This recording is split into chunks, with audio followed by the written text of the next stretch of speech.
Welcome back to Hardware Unboxed. I hope everyone has been enjoying the holiday period so far. Fingers crossed Santa has left you all with some sweet PC hardware under the Christmas tree. But Christmas also means that we're pretty close to the end of the year, and that means it's time to wrap up and have a look at the best games that came out on PC this year. For our 2019 roundup, we're changing the format up a little bit in that we're only going to be giving out technical awards. So we're not going to be talking about the best overall PC games, the best story, best gameplay, or anything like that. We don't really review games here at Hardware Unboxed, so it wouldn't make much sense for us to hand out those sort of awards, but we feel our expertise is more on the technical side of PC gaming, so how well games run, how awesome they look, and all that stuff.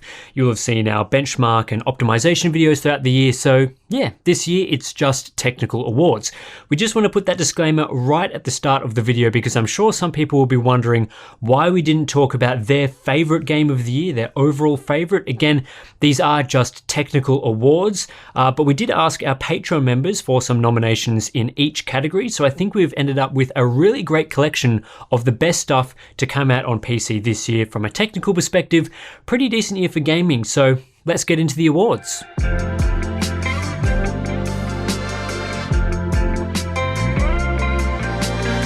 We're kicking this one off with the best graphics category, so naturally this is for the game that was the most visually impressive in 2019. Our Patreon members pretty consistently nominated 3 titles for this category, and I think all 3 are really worthy of this award, so let's kick things off with some honourable mentions.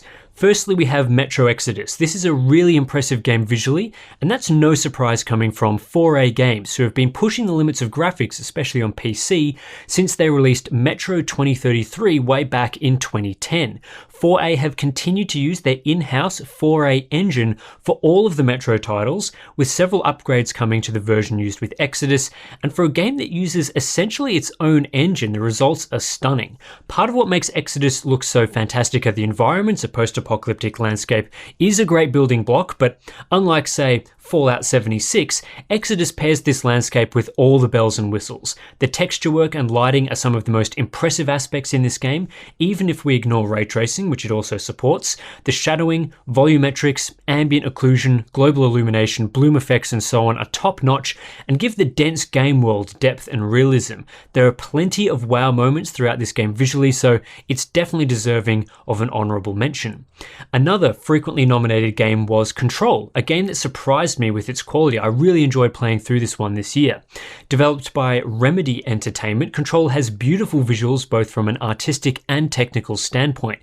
The use of brutalist architecture throughout the game is striking and incredibly well crafted, with Remedy's Northlight engine doing the heavy lifting here to deliver graphics that sells this environment and the story they're trying to tell. There are 3 really impressive aspects to Control. One is the material system, which makes surfaces like the expansive concrete, the wooden highlights, the glass and so on all just look right.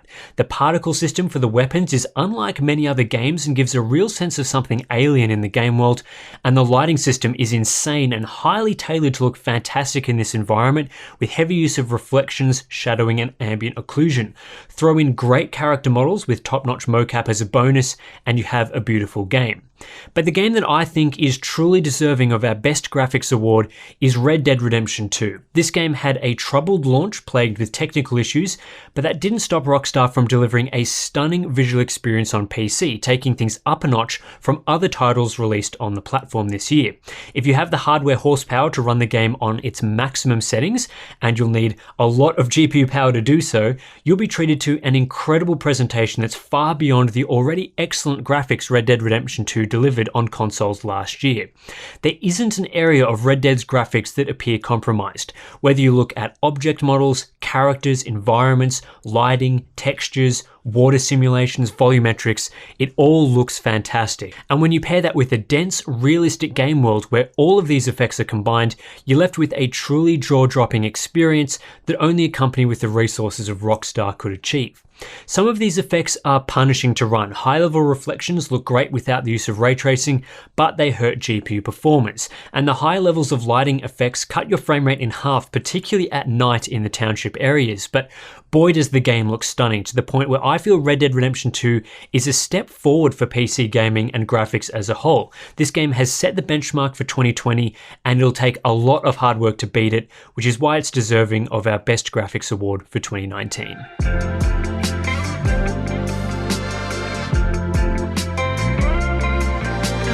A category that Red Dead Redemption 2 definitely isn't nominated in is Best Optimization. This is for the games that come out looking stunning, but do so without making your PC sweat. The games that deliver the best balance of performance and visuals out of the box, the ones that require minimal tweaking so we can all just get in and enjoy the game without much fuss. Our two honorable mentions in this category are both games from Capcom, both using the RE engine. It seems that Capcom's latest and greatest in-house engine is really well built and optimized for PC hardware, allowing both excellent graphics at the top end, but scalability for achieving a decent experience on lower tier components. The two titles in question are Devil May Cry 5 and the Resident Evil 2 remake. Devil May Cry 5 is a game that you can basically just set to ultra settings and enjoy a smooth, high frame rate experience while also enjoying decent visuals. Even something like an RX 580 or GTX 1060 is suitable for 1440p 60 FPS using maximum settings, so this is one of those set and forget titles where you can just push up to ultra and be done with it. But just in case you want to run the game on lower end hardware, there's also a plethora of settings to tweak. Resident Evil 2, I feel, is the more impressive of the two titles, with better graphics while maintaining excellent frame rates, especially if you use the balanced preset. The game isn't as fantastically optimized on the absolute highest presets, offering only small visual changes for a hit to performance, but boy are the mid-range presets impressive. The RE engine looks stunning throughout the dark interior environments, with beautiful lighting effects and outstanding animations, especially in the cutscenes. And this is all achievable on fairly modest hardware, often pushing well over 100 FPS on something like an RTX 2060 or Vega 56 at 1440p. Historically, I haven't really thought of Capcom as a developer that's done impressive things on PC, but with the RE engine, I think this has all changed, and I'm really looking forward to some of their upcoming titles that will use this technology to deliver an awesome experience once again. But the game I feel deserves the award in our Best Optimization category is Gears 5. Microsoft's Xbox Game Studios have been nailing PC releases across multiple developers in the last few years, ever since their renewed focus on PC gaming. Forza Horizon 4, for example, is a masterpiece, and now Gears 5 is delivering a top-notch experience on PC. In terms of the graphics to performance equation, Gears 5 is just as good as the two RE Engine games we've just been talking about. The game looks fantastic and runs really well even on modest hardware, and you can often just crank this beast up to ultra and enjoy truly breathtaking set pieces at high frame rates and high resolutions. It doesn't favor AMD or Nvidia hardware, it just delivers a fantastic balance with, again, the ability to drop down a few things in the wide variety of graphic settings to achieve better frame rates on low-end PCs. There really shouldn't be many systems that can't run Gears 5, which is a testament to the scalability of the game's usage of Unreal Engine 4, which generally isn't the best optimized engine out there. The reason I'm giving best optimization to Gears 5 over the other two games is because of one additional feature, and that's an excellent implementation of dynamic resolution scaling. You can choose a minimum frame rate target in this game, and the engine will dynamically adjust the render resolution slightly to maintain this minimum frame rate with virtually no loss to visual quality. So on top of an already well optimized game, you can ensure that in all circumstances you're enjoying a 60 FPS experience. It really doesn't get better than that, and this is the best optimized PC game of 2019.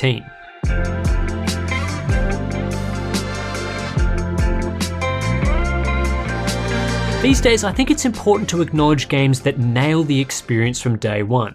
There are so many games that come out broken, whether that's technical issues, crashes, broken features, or inaccessible online modes, that I feel it's worth awarding the games that do things right. Really, when you're paying sometimes $60 for a game that's spent years in development, it should work without major issues on day one, or it should be delayed to get it right. Many of this year's biggest releases have failed in this regard. Even a game like Gears 5, which I was just praising for optimization, had launch day issues accessing Xbox Live services. And yeah, we don't need to talk about how disastrous Red Dead Redemption 2 was just yet. On the other hand, there have been a few single-player games that have worked really well from day one. Resident Evil 2 is one example we've been talking about. Games like Control and Far Cry New Dawn also fit this category, but single-player experiences honestly should be reasonably straightforward as they don't require online components. So to take out our best launch category, we've prioritized titles that also had the added complication of online or multiplayer functionality. There are two strong standouts here. One is The Division 2, which just works seamlessly from the start. Yes, there were probably some niche technical issues. We don't expect every game to work 100% flawlessly, but even if you paid for The Division 2's early access period with the deluxe versions, you had no trouble launching and playing the game straight away. It wasn't a situation where you were essentially paying to beta test the game like we often see with those early access periods. It's a stable, well-made game that didn't suffer from online issues or widespread crashes on day one, and I think that's especially impressive when The Division 2 has a detailed, fairly large open world environment with beautiful graphics. Combining open world gameplay, strong visuals, and online components I imagine is quite a technical challenge, but Ubisoft Massive managed to deliver. But the game I think deserves the Best Launch of 2019 award is this year's surprise hit, Apex Legends.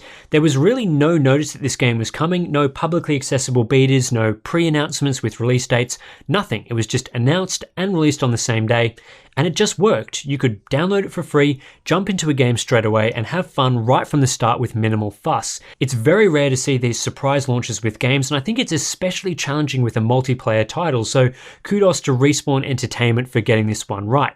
Perhaps the biggest reason this gets our Best Launch award is everything on the QA side was handled in-house and clearly handled properly to the point where it launched without a hitch. There was no need to gauge player feedback or test out the technical aspects of the launch through open betas, which are pretty common with most online games these days.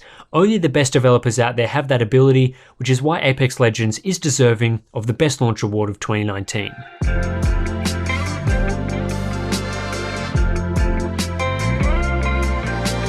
Last year, we started giving out awards for the best technical achievement in PC gaming. This award is meant for the game that does something interesting to advance PC gaming, whether that's through graphics, performance, technical accomplishments, or other cool additions. Last year, we gave this award to Far Cry 5 as the first PC game that really nailed HDR, and looking back, I still think that game was a turning point for HDR gaming because now we have many more competent HDR implementations that are quite similar to what Far Cry 5 was doing. This year, I think many of the improvements to PC gaming have come more from the driver side, with interesting new additions from both AMD and Nvidia.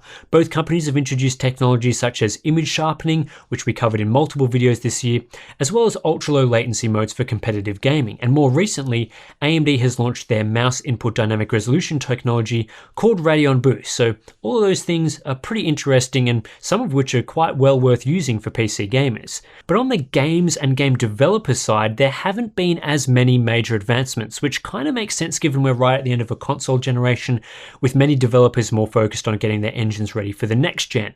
Even some of the coolest game-related stuff doesn't qualify for this category, like Crytek's real-time ray tracing without hardware acceleration, because, well, it hasn't been used in a game yet. But there is one game I feel did something unique to advance PC gaming on a technical front, and I think this choice may be controversial among Hardware Unboxed viewers.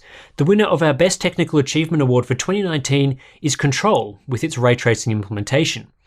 Let's first get all the complaints out of the way. Yes, ray tracing Control is not perfect. We covered some of the issues in our RTX ray tracing roundup a few months ago. Yes, it heavily impacts performance and doesn't always deliver visuals that justify the performance drop. Yes, it requires dedicated ray tracing hardware, found at least at the moment only in Nvidia's RTX graphics cards. But this is the first game that really shows the promise of real-time ray tracing when it's integrated into a game well, when it isn't plagued with visual artifacts, and when it genuinely improves the visual experience. Control is a game that makes heavy use of reflections on its polished concrete surfaces and glass office areas, so integrating realistic reflections via ray tracing works out well and isn't just a minor improvement like we've seen from basically every other ray trace game. Part of the reason why Control is the best ray trace game yet is because of how much work the developers have put in. This doesn't feel like a tacked on addition that adds a little to no value outside of selling RTX graphics cards. It doesn't feel like a last minute addition either. The developers have clearly spent time making ray tracing in this game work well, look great, and add to the experience. It was available in the day one version of the game, allowing everyone to experience it right out of the gate. And it's the right sort of game for ray tracing, a slow-paced, single-player adventure where frame rates aren't as important, not a fast-paced multiplayer shooter where you want to be running at hundreds of FPS.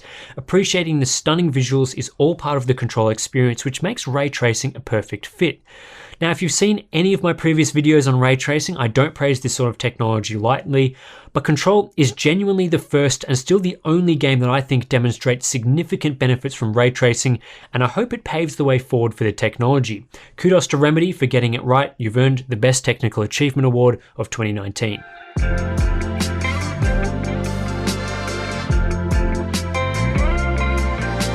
The final category for awards this year is Biggest Surprise. The reason we have this category is there are lots of games out there that we know are going to be technically impressive. With the amount of resources companies like Rockstar have for Red Dead Redemption or Microsoft has for Gears 5, it's no surprise that these are some of the most technically impressive launches of the year in one way or another. What I love to see as well though are games that punch above their weight and deliver a stunning experience where perhaps it wasn't expected. There are some great candidates for this category. Control with its ray tracing is one, given how poor previous ray traced games were, but we've just been talking about that. Another is the extremely surprising A Plague Tale: Innocence. This is definitely not a AAA game, yet it has visuals that rival a AAA experience, all built using a bespoke proprietary game engine. The general trend from indie games is to just use one of the big game engines like Unreal or Unity and then target fairly modest visuals that are achievable within an indie budget. And there have been some great games that fit that description this year, but A Plague Tale: Innocence has gone above and beyond with a truly excellent presentation that I think has surprised pretty much everyone. Another surprise for the year was Fortnite getting a DirectX 12 mode that actually delivered decent performance. Many games that start out as a DirectX 11 title tend not to fare very well when they get a DirectX 12 mode, but the guys at Epic have done a fantastic job with the DirectX 12 mode in the world's most popular game, and I think that's worth mentioning here too. But the game that I think deserves the biggest surprise award for 2019 is Resident Evil 2. I already talked earlier about how great the visuals and optimization are in this game, but I think this all came as a surprise given this is a remake of an earlier game. This isn't just a remaster, but a full remake of that game with some of the best visuals of the year and many areas that go above and beyond with its impressiveness. One is the animations in this game. Some of the cutscenes are outrageously detailed yet rendered in real time in the RE engine, plus the lighting system just allows the game to have this eerie horror atmosphere that feels so good for a Resident Evil title. Plus the fact that they've completely redone all the assets in the game to give it a modern feel, I think is very impressive. To then have all of this run flawlessly, combined with a game that is actually quite fun and well regarded from a gameplay perspective, makes this, in my opinion, the biggest surprise of the year and the gold standard for remakes and remasters. It's by far the best one ever made from a technical standpoint, and I'm eagerly awaiting the similar Resident Evil 3 remake that's scheduled for next year. And that's it for this one. We'll be back in a few days to cover the worst PC releases of 2019, and of course, if you disagree with any of our choices from this video, I'm sure you'll already be letting us know in the comments below, but I think that this has been a pretty good year for some of the PC releases that have come out. Not as many janky ports as we've seen from past years, so yeah, that tends to be a pretty good sign of things on the PC platform.